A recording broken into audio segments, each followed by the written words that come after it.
देवेंद्र फडणवीस जी यांचं स्वागत सन्माननीय आमदार सुनील राणेजी यांच्या हस्ते होईल।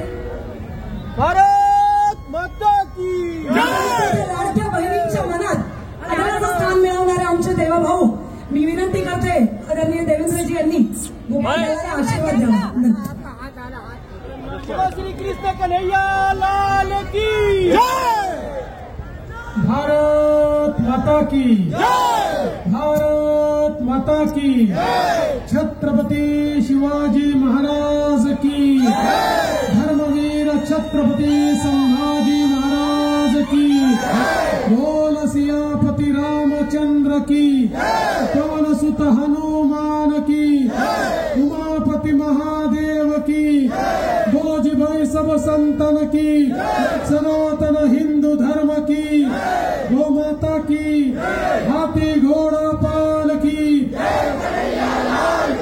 हाथी घोड़ा पाल की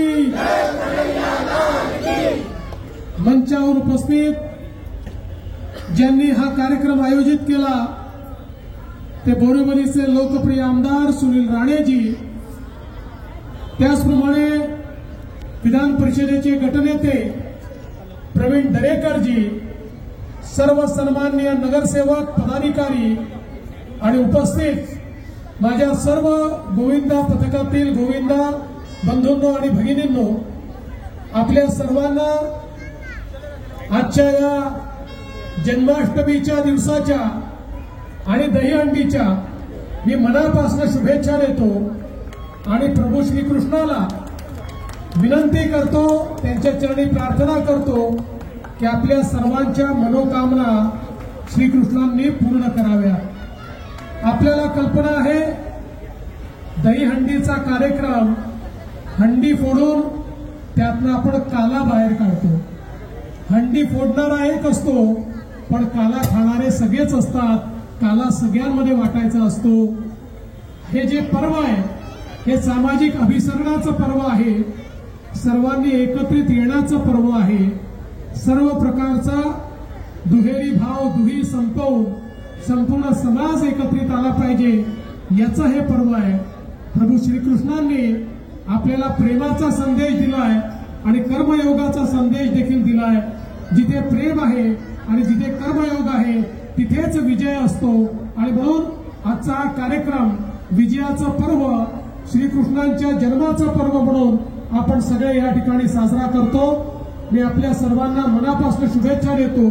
आपल्याला कल्पना आहे आपल्या सरकारने दहीहंडीच्या या संपूर्ण पर्वाला साहसी खेळाचा दर्जा दिला आणि आमच्या सगळ्या गोविंदांचा विमा देखील काढण्याचं काम हे आपल्या सरकारने केलेलं आहे। पहिले तर कोणी जखमीच होऊ नये, पण जखमी झाला तरी त्याची काळजी घेण्याकरता आपलं मायबाप सरकार या ठिकाणी आहे।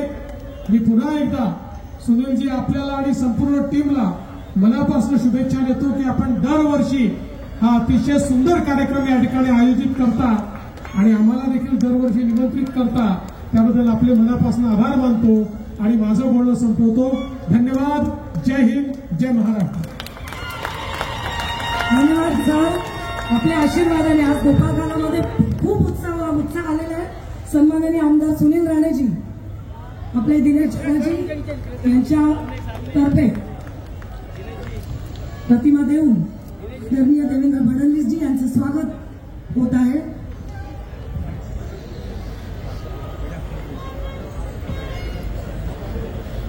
देवेंद्रजींनी ज्या कर्मयोगाचा उल्लेख, पूरे भारत भर में श्री कृष्ण जन्मोत्सव अपनी संस्कृति और परंपरा को उजागर करने वाला ये महोत्सव है और श्री कृष्ण भगवान की भक्ति में तो हर कोई डूब जाता है। कल उनका जन्म था, आज उनके जन्म का उत्सव है और श्री कृष्ण जन्मोत्सव की मैं सबसे पहले सभी देशवासियों को शुभेच्छा देता हूँ। हम सभी देशवासी ये जानते हैं कि हिंदू त्योहारों में जो महत्व के त्यौहार आते हैं, उत्सव आते हैं, उसमें श्री कृष्ण जन्मोत्सव ये बहुत ही शुभ और बहुत ही खुशियों से मनाया जाता है और भगवान श्री कृष्ण जी की चरणों में प्रार्थना करते हुए भगवान श्री कृष्ण की अगाध लीला, जिसमें एक दहीहंडी का उत्सव होता है, ऐसे उत्सवों के माध्यम से अपने समाज को एकत्रित करना और अपने पूरे देश भर में अपनी संस्कृति और परंपरा जो पिछले लगातार हजारों वर्ष से चलती आ रही है उसको आज के छोटे बच्चों के सामने रखना, युवा पीढ़ी को ये अवगत कराना कि ये देश में भगवान श्री कृष्ण जी की जो परंपरा थी, जो एक रुतबा था, और श्री कृष्ण की महाभारत में जो भूमिका थी, उस भूमिका को भी आज के नौजवान उसको पढ़े, उसको देखे, उसको सीखे। और इसके लिए ये अपनी परंपरा के अनुसार का ये सबसे बड़ा महोत्सव है। तो लोगों को क्या मैसेज देना चाहेंगे? लोगों को यही संदेशा देना चाहेंगे कि समाज इस नाते, हम जिस देश में रहते हैं, हमने इकट्ठा होते हुए अपनी संस्कृति और परंपरा का रक्षण करना चाहिए। ये परंपरा हजारों वर्ष से चलती आती है और हजारों वर्ष से चलती आती हुई परंपरा का ज्ञान और उसमें से आने वाली संस्कृति हमारे आज की पीढ़ी को भी मिले, उससे ये पीढ़ी समृद्ध हो, विकसित भारत के साथ विकसित अपना नागरिक हो। इसके लिए ये महोत्सव का कार्यक्रम हम करते हैं और मुझे लगता है निश्चित रूप से आने वाले समय में आधुनिक भारत के साथ आधुनिक पीढ़ी जब बढ़ेगी तो भारत की संस्कृति और परंपरा जो विरासत में मिली है उसको आगे लेके जाने का मौका हम सभी आज के नौजवानों को देंगे।